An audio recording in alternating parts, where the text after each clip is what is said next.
काश कि कुछ और सुधार होता तो ये लोग आज इनके पास में सिंचाई की व्यवस्था रहती, चेक डैम की व्यवस्था रहती, तो ये लोग हो सकता था इनका स्तर और कुछ सुधार हुआ रहता। अभी हमारे साथ रातू दक्षिणी क्षेत्र के जिला परिषद प्रत्याशी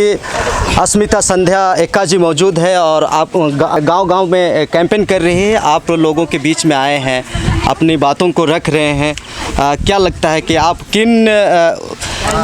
विकास कार्यों को लेकर आप लोगों तक जा रहे हैं? सबसे पहले तो मेरे ओर से न्यूज़ चैनल के सभी लोगों को और जितने दर्शकों हैं उनको मेरी तरफ से जोहार। और शिक्षा स्वास्थ्य को मेरा फोकस रहेगा कि मैं खासकर इस बातों पर मैं जोर दूं, और क्योंकि मेरे लोग आज बहुत सारे लोग शिक्षित नहीं हैं, शिक्षा के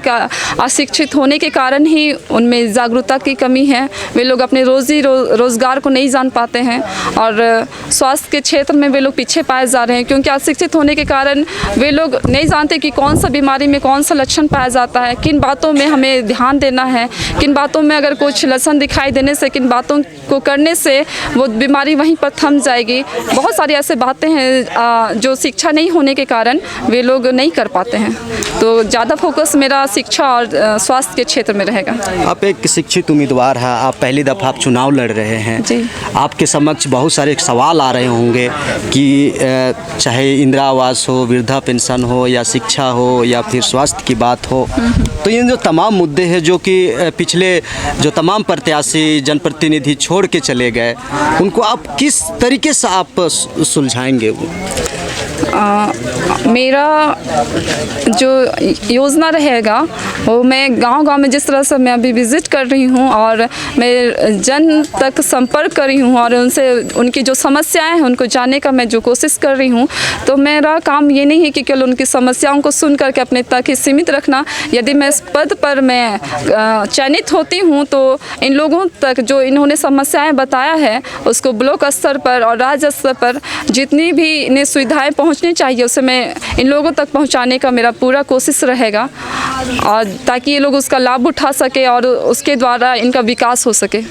अक्सर जनता का आरोप लगता है कि तमाम प्रतिनिधि आते हैं, चुनाव से पहले बड़े बड़े वादे किए जाते हैं, चुनाव जीतने के बाद में कभी गांव गली में घुसते नहीं हैं, तो क्या आप भी जीतने के बाद आपका भी स्थिति ऐसा होगा क्या? मैं बतला दूं कि बिल्कुल भी नहीं ऐसा होगा, और मुझे बहुत खुशी हो रही है कि हम लोग युवा पीढ़ी इस बार खड़े हुए हैं, और मैं आप लोगों से आग्रह करूंगी कि हम युवा पीढ़ियों को एक बार मौका दीजिए ताकि हम लोग धरातल पर आकर के एक बार काम करें। और पिछले जो भी प्रत्याशी थे, जो भी लोग थे है ना, उन्होंने क्या किया उसको मैं नहीं लेखा जोखा ले रही हूँ, लेकिन हमसे जो बन पड़ेगा हम ज़रूर करेंगे। और मैं एक बात बतलाना चाहूँगी कि कोरोना काल में हम लोगों ने घर में पैकेट्स बनाए और लाल गुटवा ब्रिज के नीचे हमारे टीम ने, जो युवा टीम है जिन्हें आप लगातार देखते हैं कि झारखंड के किसी भी मुद्दे पर ये लोग खड़ा रहते हैं, उन्होंने जा कर के राशन वितरण किया, उन्होंने जा कर के खाना का व्यवस्था किया। हम लोग घर में कार्यरत रहते थे और ये लोग बाहर में उन चीज़ों को करते थे, और इन्होंने नहीं सोचा उस वक्त कि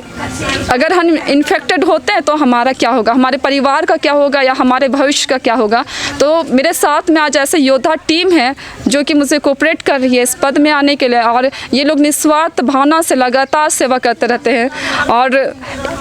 हमारा ये रहेगा, उद्देश्य रहेगा, हमारी लक्ष्य रहेगा कि इसी निस्वार्थ भावना के साथ हम अपने क्षेत्र में और ज़्यादा विकास का कार्य को करें, क्योंकि उस वक्त हमें लालच नहीं था, हमें लोभ नहीं था, हमें बस ये चिंता थी कि हमारे समुदाय के लोग, हमारे लोग जो बाहर प्रवासी में के रूप में, मजदूर के रूप में गए थे, वे सुरक्षित अपने घर तक पहुँचे। तो आज जब हमारे पास उस वक्त कुछ नहीं था और हम लोगों ने खड़ा होकर के उनके उस दुख की घड़ी में हमने खड़ा होकर के उनको सहयोग किया, तो आज यदि हम जीतते हैं तो हम क्यों नहीं इस बात में हम लोग काम में खड़े उतरेंगे। आपके जो तमाम प्रतिद्वंदी है जो आपके साथ मैदान में उतरे हैं, उनसे आप किस तरह से अलग अपने आप को रखते हैं? उन लोगों से अलग इसलिए मैं रख रही हूँ क्योंकि मैं खुद जनता से जा कर के उनसे मिल रही हूँ और